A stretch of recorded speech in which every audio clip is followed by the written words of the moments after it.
So a little bit of a different spin here and approach. So I'm John Whitmer, Director for Analytics and Research at Blackboard. You may know some of the work we've done. We traditionally and typically look at very large data sets with lots of use. But what if you have a feature that hasn't been released yet? You could, right? There's a couple options. You could release it and wait for people to use it and then see if it did harm, right? Or if it's, you have problems. Or you can do a research study in advance with prototypes and doing something more like empathetic research and qualitative research, showing something to students before it's released. We thought the latter was a better approach. And so this is a study that we're about to release tomorrow. So you guys get I got special permission from Timothy. We thumb wrestled over it so that I could show it to you today. I know you thought he would win the thumb wrestling, but I won. And so we did this study together with University of Michigan in partnership around student dashboards, student-facing dashboards. As you may know, in the Ultra experience of Learn, we have created triggers and notifications so that students get notified as well as faculty when their behavior is dropping below a certain threshold or according to certain rules. Much like what John showed, right? We thought this is something that students would benefit from. We believed that, but we didn't actually know it. And looking at the research that's out there, there's not very much educational research that's actually investigated this question. So we designed this research study in collaboration with the University of Michigan, looking at how students perceive performance dashboards. So the two questions are here, and really it's, we think dashboards will be good, they're a powerful way to present information, but will students understand them, right? And which students will understand them? And moreover, will they be motivated to do something when they get that information? And so here's the study design, right? Very ugly bullet point. Sorry, this is a very long methodology in one slide. So it's a 2x2 study. We had 2 factors by 2 that we were looking at.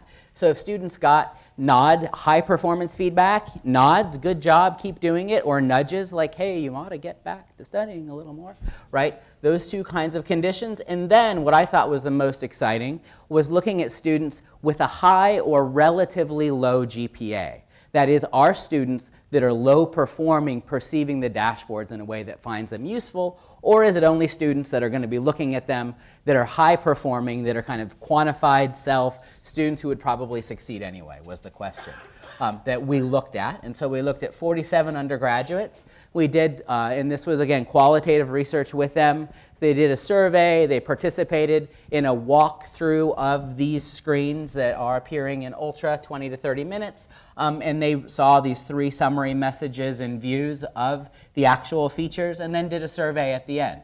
And saw what they thought and quantified those results and did analysis on them. What we found, again, was very surprising to me, was that, number one, low GPA students were more motivated to take immediate actions than were high GPA students. Surprising, statistically significant, small group, right? So it's a small number, but we still had significance there. High GPA students were actually less likely to check the dashboards and turn on notifications.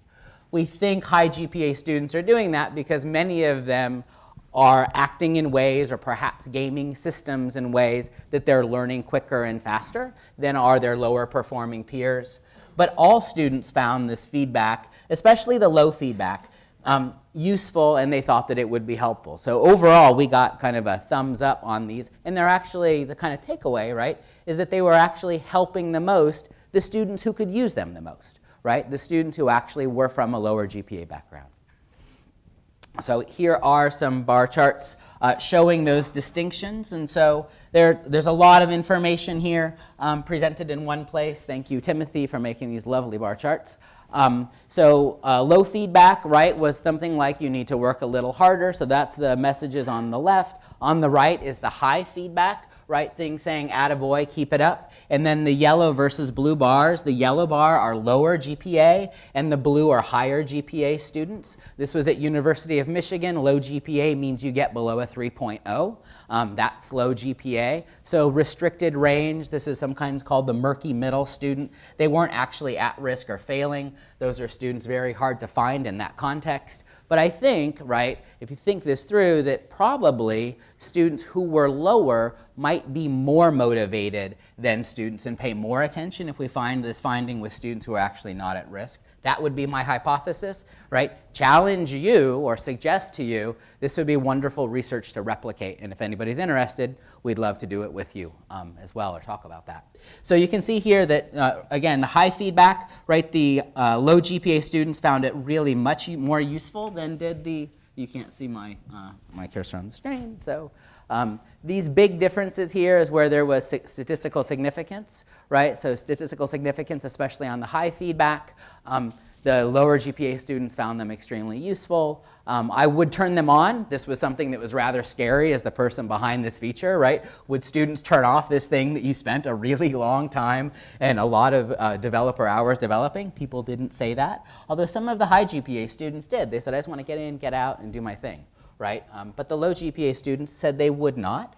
They told us how often they'd like to see it. And then we have follow-on actions built in, and they said that they thought those were, they were useful. They were something that was meaningful and that they liked to see.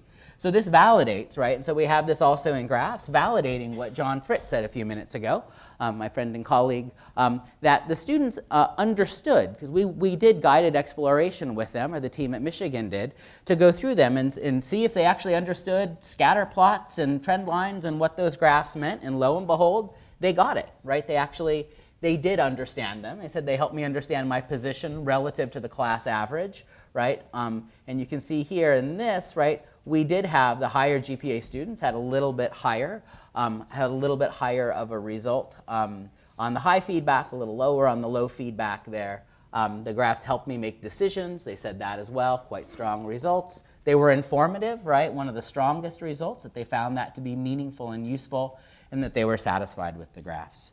So those are the results, and I can't believe I actually did it within 5 minutes.